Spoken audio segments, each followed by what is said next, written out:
Representing 1.2 million residents from 9 districts, Abrar Omeish serves as a member-at-large on the Fairfax County Public School Board. Ms. Omeish holds a double bachelor's degree with honors from Yale University and is currently pursuing a joint JD/MPP degree at Georgetown University as a Bloom Law Center Fellow. From co-founding the youth-led nonprofit organization Give to her work on the Board of Education, elevating voices of students through the hashtag Leader in Every Child, Ms. Omeish has dedicated her life to promoting equity, inclusion, and opportunity. Ms. Omeish, thank you so much for being here today. We are so excited to be talking with you. So with that, I think we're just going to dive right into questions. And my first question for you surrounds one of the main goals of this podcast series, which is to emphasize the importance of individuality and the innovation that comes from our differences. And so I was wondering if you could talk a little bit about how you embrace your identity, whether it be through your gender, your faith, your heritage, culture, or anything else in the work that you do, and why this is important, especially in your work on the school board.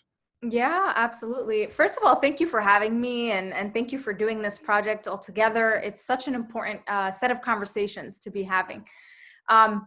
And especially on the points of individuality and innovation in our identities, it was definitely my childhood experiences growing up different as a minority in so many different ways that inspired my desire to make sure that voices are represented, right? So, for example, as a woman, when I would walk into certain professional settings, or when I would hear about the experiences of women in the legal profession, which I'm now, studying to join, and how they were discriminated against for being pregnant, or how they weren't heard in the same way, or how maybe even subconsciously there were biases towards them, right?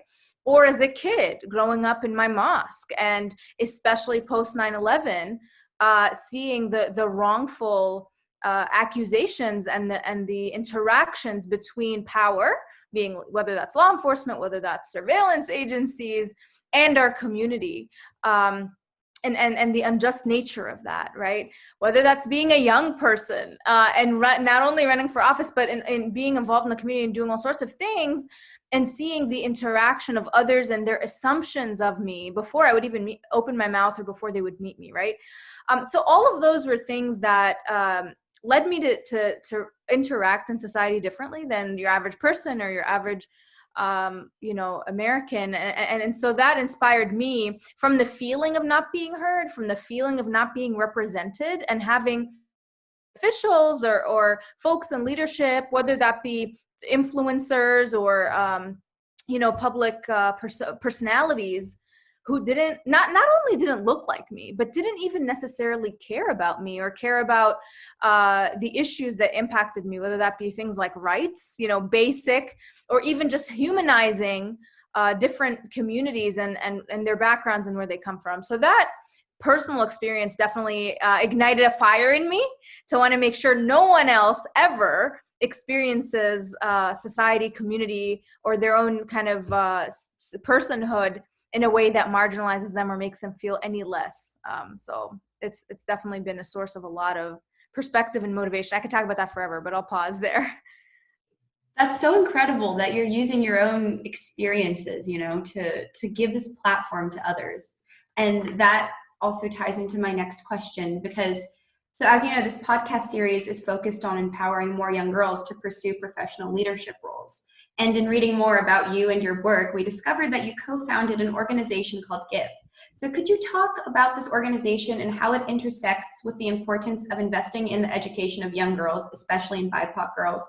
And also, why is this education not only important to their future, but to the future of our country as well? Absolutely. When we think about what draws people to the idea of Americanness, or what makes us, the aspects of our community and our society that make us proud, it's the idea that we claim if you work hard, you can make it, that the American dream is something people can reach for and can attain. And we know all too well that that's not the case for so many in our country.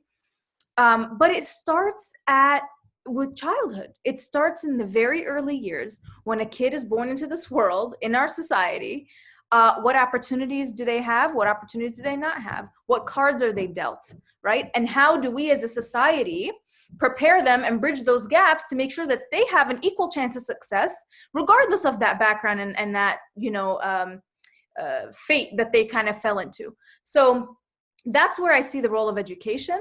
And from the early pre-K, K years, we've seen studies upon studies of how important those early years are in the investment in kids and the stimulation of their brain and all of that, in whether they're going to be able to be successful or not in their trajectory in the future. And if we're to even claim to be anything near a meritocracy, right, a place where people succeed if they work hard, or anywhere near attaining the American dream or securing it for everyone, then we have to ensure those early years are invested in a way that's fair, and that education is distributed in a way that's equitable.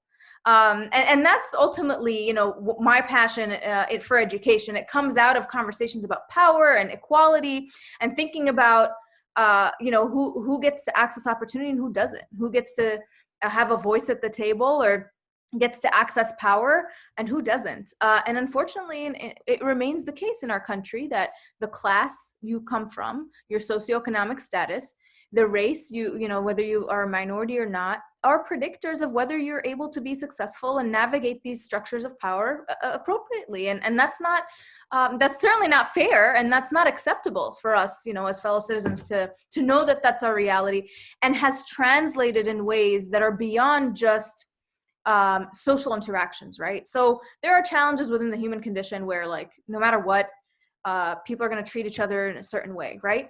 But it's translated into our laws. It's translated into who represents us and our power brokers in ways that are simply unjust and that don't speak to the potential of where we can be. So that's really, the importance of education, and not only as a tool, as a resource, but as a policy subject, as a priority area, and as a facilitator of opportunity and power, is a lot of why I've been drawn to this and into making sure that our young girls, our minorities, our most vulnerable and most disadvantaged have access to it in a way that is fair. I thank you so much for that. That was an amazing answer. And I think in our country, it has become almost this, we turn a blind eye to it. Education is literally how we get to a more innovative society, more successful society, more equitable society. Education is the root of all of this. And I don't understand how we're not putting more, funds, more resources into this just solution for so many problems in our society. So I think that also kind of ties into our next question, which is kind of surrounding the current climate in the US. And we see human rights matters like LGBTQIA+ rights and the Black Lives Matter movement, and so many more things like transpiring into political conflict. And so I was wondering how you navigate this current climate and like how you do so in your own work. How do you think we should?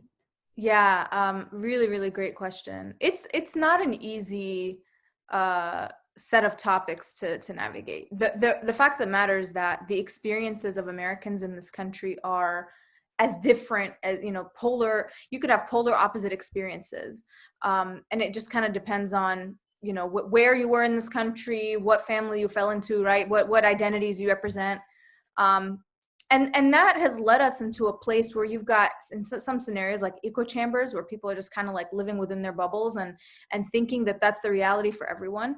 And it's led to discomfort in having these conversations and a lack of relatability too, right? Like when you hear that someone has a particular experience of marginalization, or the way that they interface with law enforcement is so inconsistent with your experience and your understanding and assumptions of what that interaction looks like, it can be hard to sympathize or to understand where that person is coming from. And I think that's put us in this circumstance where it's become, unfortunately, due to failed leadership, something that has polarized us politically. It has been taken advantage of as a tool, whether that's to help people win seats, whether that's to get people, campaign money, whatever.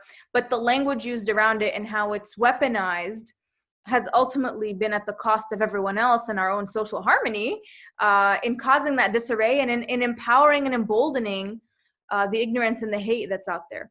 So in terms of how we can navigate these things, and the first step really is to reconcile one's own identity. It's so important to understand our own personal histories, whatever those might be, and in the various ways that they are intersectional and interact. And one of the tools in doing that is understanding our history here.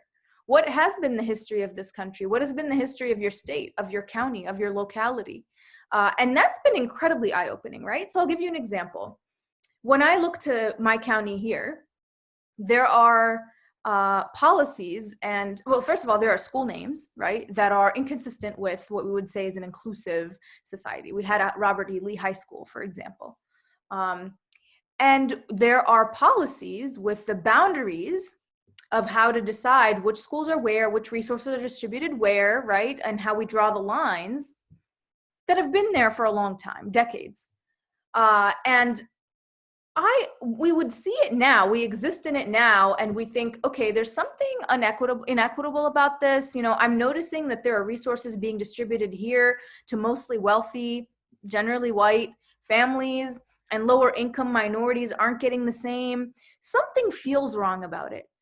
But I'm not prepared and equipped with the language to speak about it and to understand the root of the problem until I learn its history.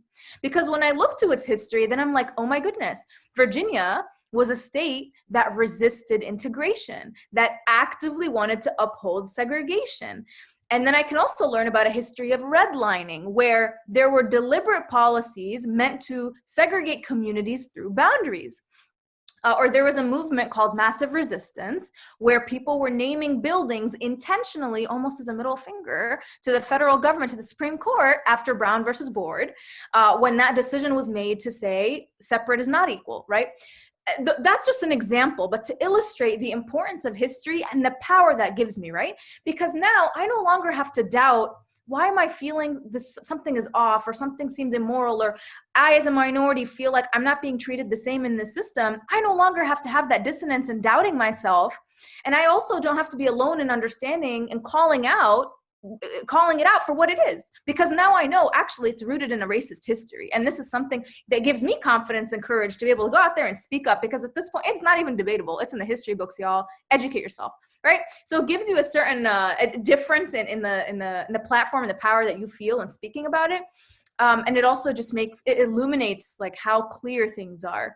I don't want to speak too much on this because I know you guys want to ask more questions, but even in law school right now, right, it's been a challenge. I know that from my personal experiences, from the experiences of folks around me, from what I've seen in the academic literature, and we know from statistics that minorities interact differently with the legal system, that they tend to have poor outcomes, right?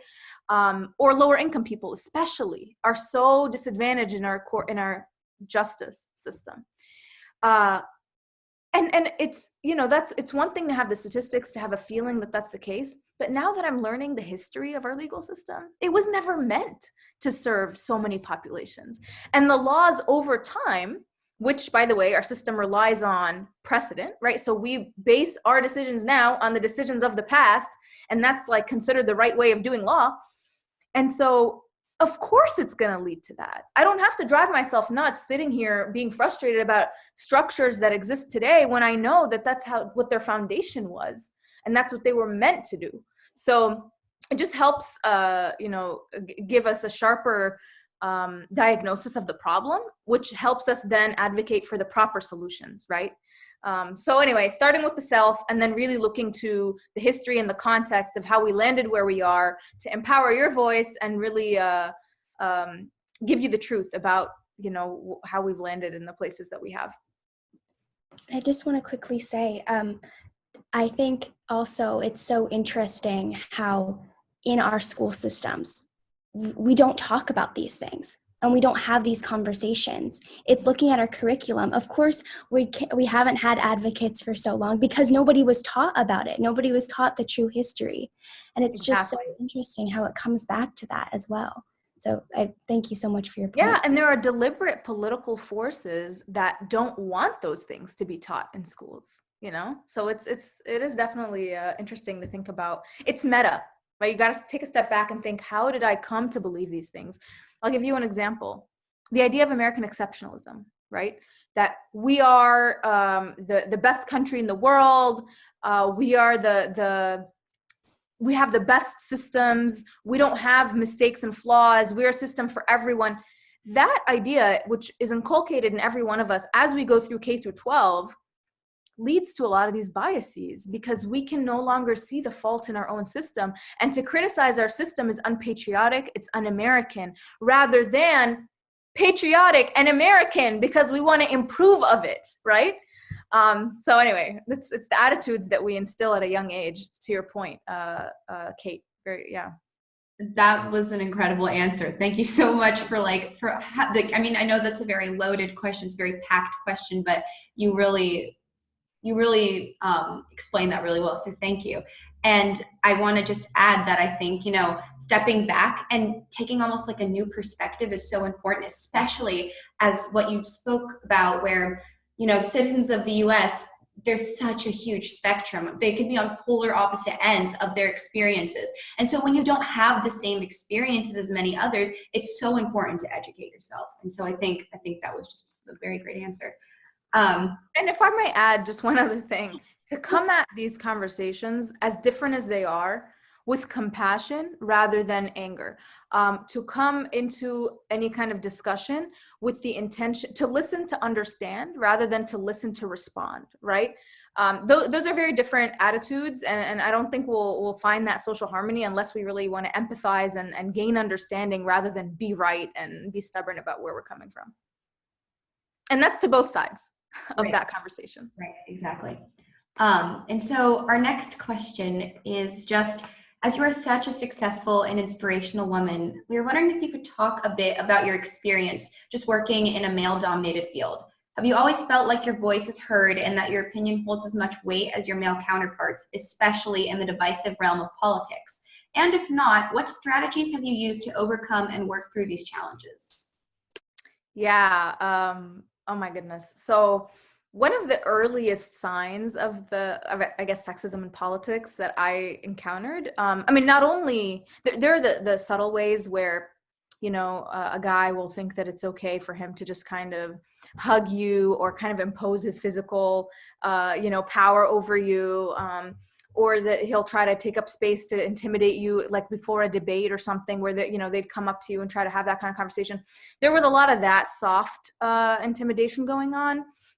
And of course, the assumptions that come with my capability, they're certainly intersectional. It's loaded because, when they interact with me, it's not just that I'm a woman of what they're seeing, but I have no doubt that if I was a man, the assumption in how they'd interact with me, or their assumption about my experiences or my ability to articulate myself or, have anything in my head would be different. But I will say one of the earliest things that was extremely clear to me was that amongst all of the people running, we had a man who had nearly no connection to the school system, whereas I had grown up in it. All my siblings, my cousins, my youngest actually in our house is still in our system. And I was constantly condemned or criticized for not having a kid of my own in the system. Whereas this person never was questioned about his affiliation, his loyalty, nothing about his family was brought up. And there was such a clear difference there because my rootedness in the system really is not questionable if you look into it. This person, perhaps you could question. I mean, he had no education background. He was running, there was no connection, but it wasn't a point of conversation. And this is related to that constant trope of what we see of, well, could she really do it with her family obligations? Is she neglecting her children? It's something, women here who run, we've shared thoughts about this. It's a consistent critique. So that's an obvious, one of the obvious things that I've seen. I think, one of the things to keep in mind within that is to develop sisterhood. They can critique us all they want and have assumptions about us, but at the end of the day, our sisterhood networks are nothing, to compare to whatever bromance people want to, claim exists. So that's something that's been very empowering, to have women who support, who we've supported one another. and to be able to feed off of that and understand that these experiences are not for you alone, that these are to name it when you see it. That, you know, when someone critiques me for not having a kid in the system, it's not a bad on me. This is a sexist tendency and belief that people have, an assumption, and I just need to ward it off. And so when we share these experiences and understand that you're not alone in that, it's part of a bigger issue, and that can actually lead you to be even more motivated, because then you have a fire in your belly to say, well, you know what, I'm gonna prove you wrong, or I'm gonna show you that I'm 10 times smarter than you, even though you assumed I have nothing in my head. So I think that's important. Like solidarity and sisterhood is really important. And recognizing that a lot of the naysayers around us in the political arena, it's more so a problem with them or a problem with society in the way that they view different people or differences in general, as opposed to something inherently flawed with you. That's not to take away from the importance of receiving feedback, but to be selective about whose opinions of you are worth allowing to enter your heart and really influence your direction. That is my new favorite thing, sisterhood network. I never found like the best wording for that. That is amazing. And I think that's so important and something our listeners are just going to love to hear. It's amazing advice. And I think that I want to be mindful of our time. So I'll just go over this question quickly. But no worries. You can go ahead. Yeah. Okay. So with that sisterhood network, another thing that we found to be pretty important is mentorship. And so we were wondering if you've had any mentors who have aided you in your journey, and then also, you know, what have you valued in those relationships, and then what advice you have for us young girls in finding these mentors. Yeah, I will say this, I'd be remiss not to mention that sometimes being a minority, even within women's circles, can be challenging. I think for me, especially as a Muslim woman, and being so visible, made it challenging in how certain women embraced me or not. So I want to make sure I acknowledge that in case there's someone, you know, listening that may encounter that. But in terms of mentorship, so there are a number of different programs and circles of sisterhood that exist for women who are interested in running for office. So I would say, you know, don't keep yourself alone. There's something called Emerge, which is a national program, and they put you with a cohort of women. And you kind of train together, and then you ultimately end up supporting one another in your campaigns and in your efforts. Obviously, Running Start is one of those that I did in high school, and that continues to be a source of mentorship as well and sisterhood.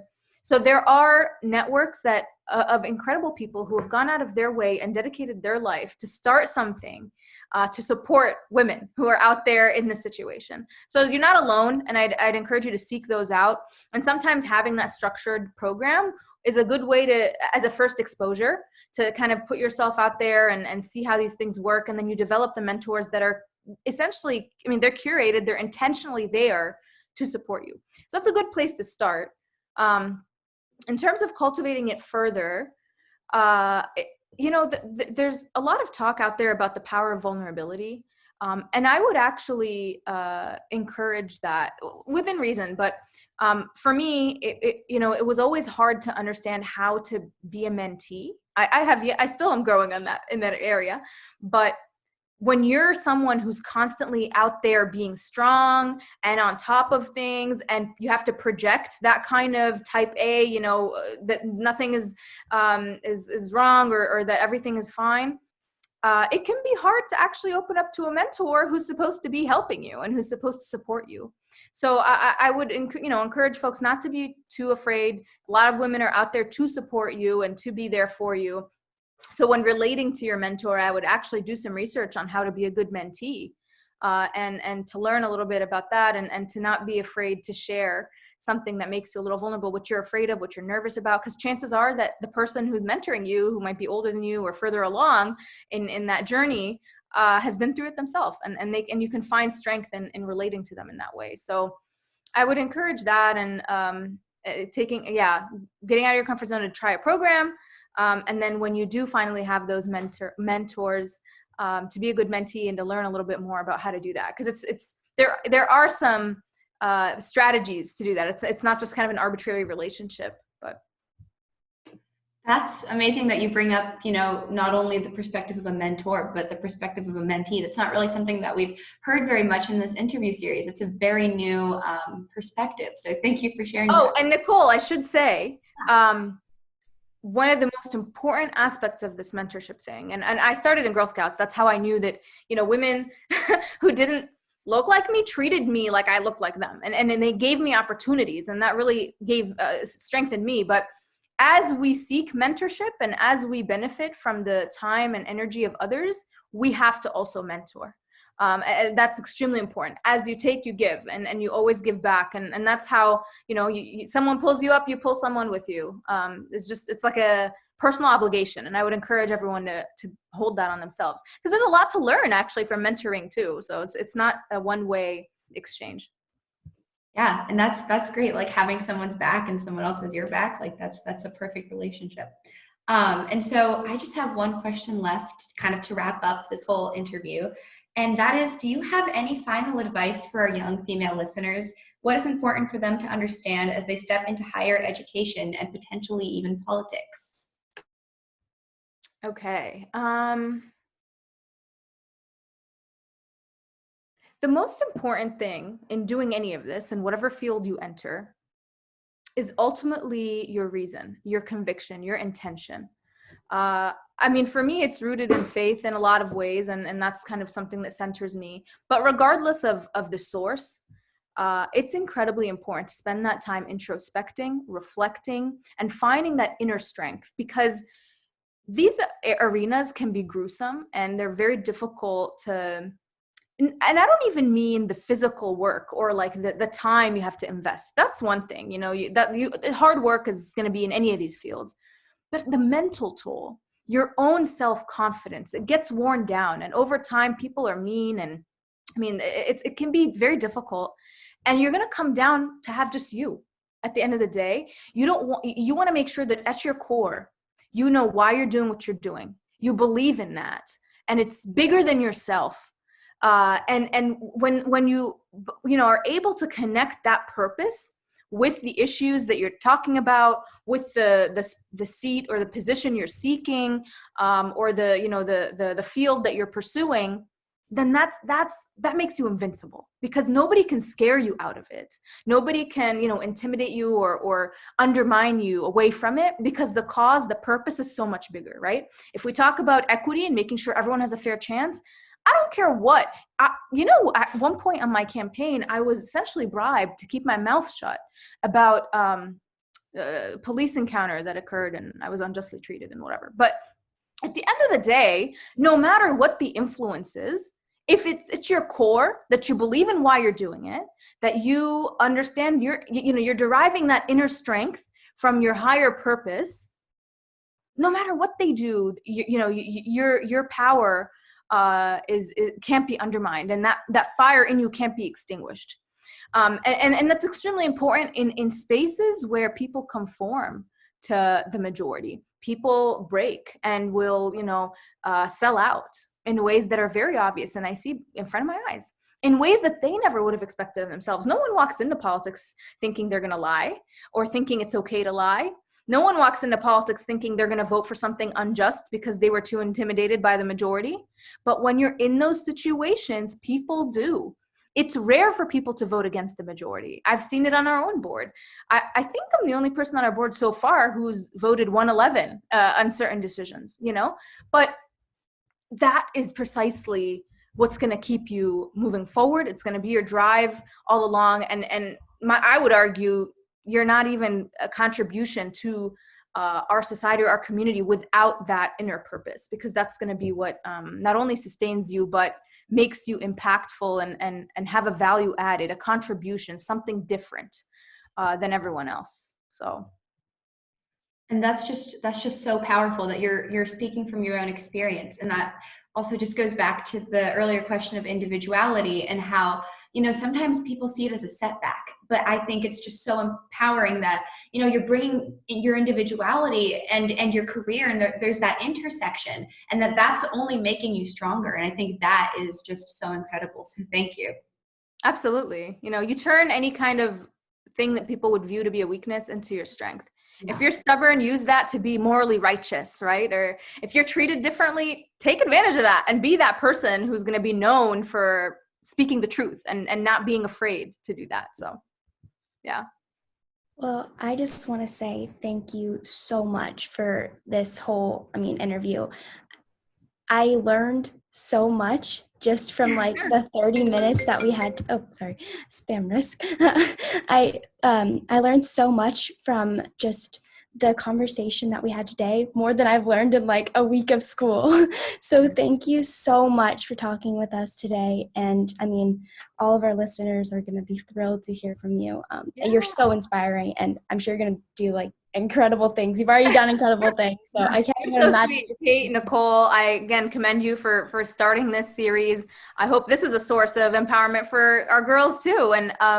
And don't hesitate. If I can be supportive of either of you or of anyone who's listening, I'm always happy to be a resource. So thanks for having me. So much.